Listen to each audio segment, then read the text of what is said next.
Olá pessoal, tudo bem com vocês? Me chamo Nayara e sou estudante de Medicina da Universidade Federal do Vale do São Francisco.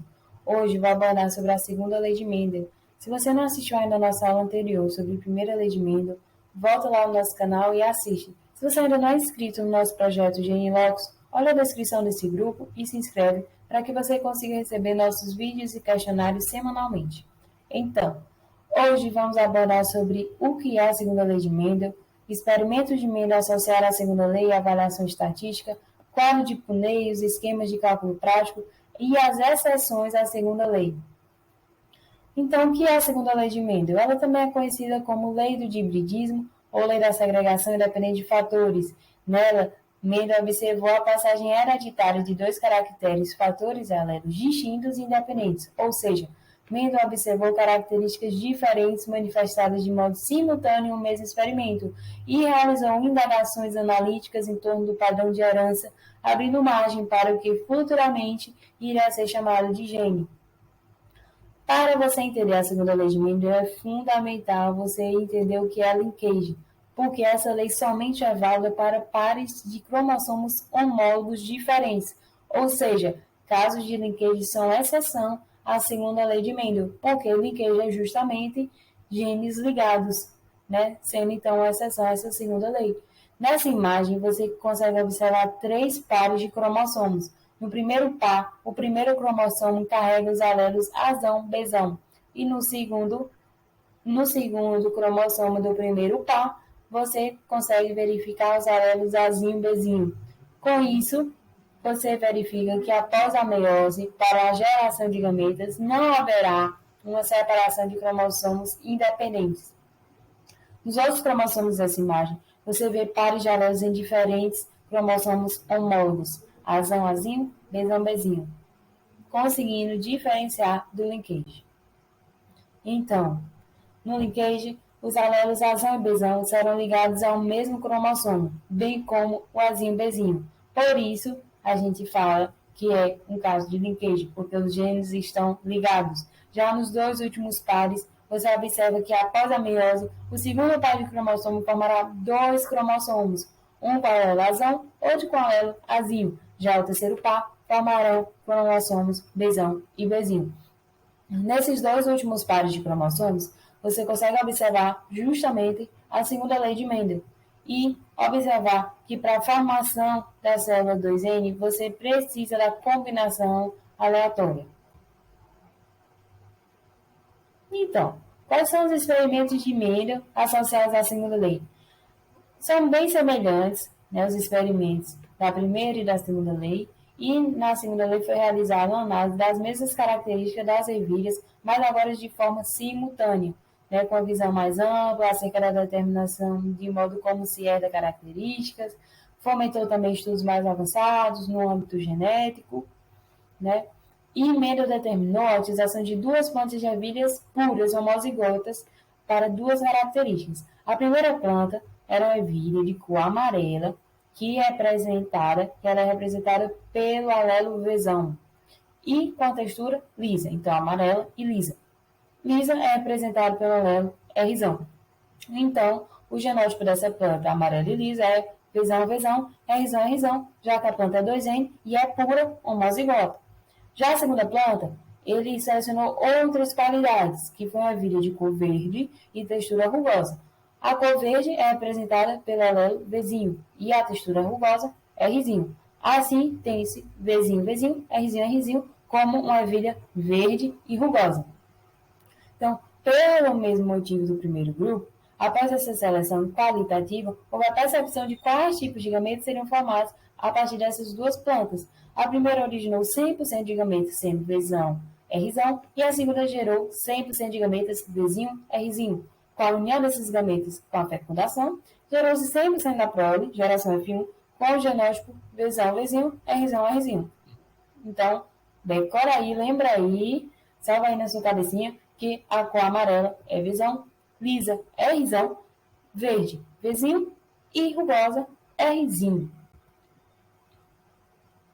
Porque agora vamos mostrar essa tabelinha aí da segunda lei de Mendel, né? Então, Mendel fez o quê? Ele repetiu o mesmo procedimento realizado na avaliação da primeira lei e decidiu cruzar essa geração F1.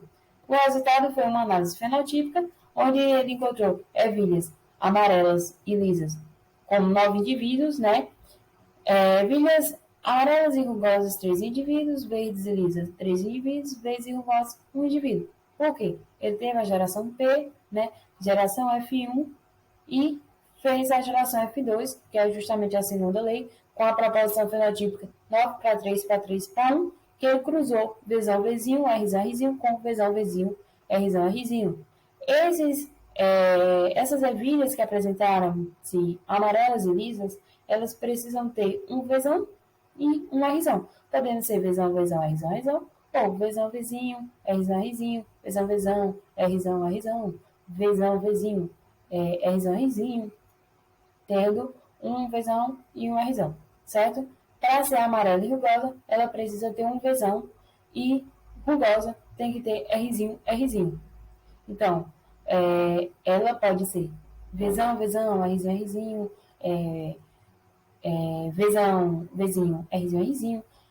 Para ser verde e lisa, ela precisa ter Vzinho, Vzinho. Então, Vzinho, Vzinho, Rzão, Rzinho, Vzinho, Vzinho, Rzão, Rzão. E para ser verde e rugosa, ela precisa, só tem um caso, que é quando ela é Vzinho, Vzinho, Rzinho, Rzinho, certo? Então, essa é a tabela clássica da segunda lei de Mendel, que você tem a proporção fenotípica 9 para 3 para 3 para 1. E o quadro de Punnett? E os esquemas de cálculo prático? Para que serve? Como eu vou realizar? Então, ele foi esquematizado durante o século XX, né? E é uma tabela que foi idealizada pelo Reginaldo Punnett, né? Que é o quadro de Punnett. Então, ele vai sistematizar bastante a combinação de alelos e permitir a apresentação visual e analítica da proporção fenotípica e genotípica. Para montar a tabela, você precisa determinar quantos e quais são os gametas formados. Por exemplo, você tem um híbrido, como Azão, Azinho, Bzão, Bzinho, Czão e Czinho. Você vai contar quantos pares são híbridos, no caso, nesse caso que eu falei, são 3 pares, né? Azão, Azinho, Bzão, Bzinho, Czão, Czinho. Eu tenho 3 pares de híbridos. E a partir disso, eu vou pegar esse número, que é o 3, e vai ser o expoente de uma potência de base 2. Então, vai ficar 2 elevado a 3, que vai dar 8. Então, 8 é a minha quantidade de gametas formados. Bzão, Bzinho, Czão, Azinho, Bzão, Czão, Azão, Bzinho, Czão, Azão, Bzão, Czinho, Azão, Bzinho, Czinho, Azinho, Bzão, Czinho, Azinho, Bzinho, Czão e, por fim, Azinho, Bzinho e Czinho. Então, eu vou ter o cruzamento desses 8 tipos de gameta com mais 8 tipos e vai totalizar 64, porque 8 vezes 8 é 64. Aqui eu vou ter o quadro de Punnett, ó. Você vê 8, você vai ter 8 na horizontal e 8 na vertical, tendo 64 indivíduos, possibilidade de 64 indivíduos. Todo aí descrito nessa tabela, ok? E agora vamos para as exceções da segunda lei, né? Temos os alelos múltiplos ou polialelia, né? Os estudos de Mendel se concentram em 2 alelos do gene de ervilha, mas as populações muitas vezes têm alelos múltiplos de determinado gene. Ou seja, o sistema AB0 é um exemplo de polialelia. Por que polialelia? Eu vou ter vários genes determinando uma só característica. Pensa aí, fica com essa observação na cabeça. Polialelia, vou ter vários genes determinando uma só característica. Isso é muito importante. Então, a segunda exceção é a dominância incompleta ou ausência de dominância. Quando eu tenho 2 alelos que vão produzir um fenotipo intermediário, que é um fenótipo misturado. Por quê? Porque nenhum dos dois tem uma dominância sobre o outro. Então, nesse caso da flor maravilha vermelha, ela não tem uma dominância sobre a flor maravilha branca. Então, já que nenhum não domina o outro, então eu vou ter que ter uma cor intermediária, né? Que são as flores heterozigotas. Essa florzinha maravilha rosa é justamente o fenótipo intermediário, que é o que representa o caso de dominância incompleta. Outro caso de exceção à segunda lei é a codominância, né? Onde eu tenho dois alelos que vão se expressar simultaneamente sem interferência mútua. Então, os dois vão se expressar. No caso da pelagem da vaca, é um caso típico, você vai ter o homozigoto recessivo, vai ser uma vaquinha branca, e o homozigoto dominante vai ser uma vaquinha preta. Quando os dois cruzam, vai dar um heterozigoto, que vai ser uma vaquinha branca e preta. Então, no caso de codominância, os dois alelos se expressam. Outra exceção é a pleiotropia. Na pleiotropia, ocorre com genes que afetam mais de uma característica. Então, eu vou ter um único gene afetando, né, proporcionando mais de uma característica. Então, ele interfere em mais de uma característica. Lembrando lá do caso do sistema ABO, né, que era a polialelia, que você vai ter vários genes determinando uma só característica. E aqui na pleiotropia, ao contrário, você vai ter um gene determinando várias características, certo? Então, um gene determinando várias características é um caso de pleiotropia. Uma característica sendo determinada por vários genes é um caso do sistema ABO polialelia. Vários genes, uma característica. E várias características em um gene é pleiotropia. Pleiotropia é o caso aí da cebola, tem a cebola branca e a cebola vermelha. Na cebola vermelha, eu vou ter um gene que ele vai tanto produzir, ele vai tanto codificar, né, dar essa característica vermelha na cebola, quanto também fazer com que a cebola produza uma substância que a torna resistente a um ataque de fungo. Então, esse gene vai tanto conferir essa cor à cebola, quanto a produção dessa substância. Já no caso de alelos letais, você tem alguns genes que têm alelos que vão impedir a sobrevivência em organismos homozigotos ou heterozigotos. Um exemplo clássico é a cor do pelo do camundongo, que pode ser de agouti ou amarelo. Para a coloração, o alelo amarelo ele é dominante e o agouti é recessivo. Só que quando o alelo para a cor amarela apresenta-se em homozigotos, o camundongo morre antes do nascimento. Você percebe que um mesmo alelo ele atua de duas formas. Ele é dominante quando se refere à cor do pelo, né? No amarelo ele é dominante, cor do pelo, ok. Mas ele se torna excessivo com relação à letalidade. Então, exemplo de alelos letais, eu vou mostrar agora uma figurinha que representa tudo que eu disse sobre esses alelos letais. Você vai ter o amarelo, beleza, é uma característica dominante, só que ela em homozigose dominante não vai sobreviver o camundongo. Então, é um alelo letal, morre.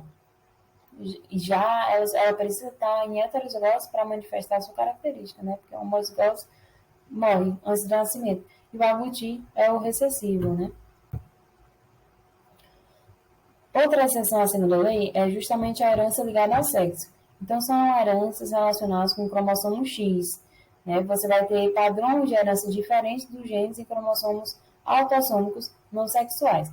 Então, quando a herança está relacionada ao cromossomo X, vou ter um padrão de herança, e quando está relacionado a cromossomos autossômicos, outro padrão. Então, um exemplo disso é o daltonismo, que é uma herança ligada ao sexo, né? Recessiva. Você olha nessa tabelinha e vê que a mulher daltônica precisa estar em homozigose recessiva para manifestar o daltonismo. Então, se ela tiver apenas um alelo, ela não vai ter. Ela vai ser só portadora.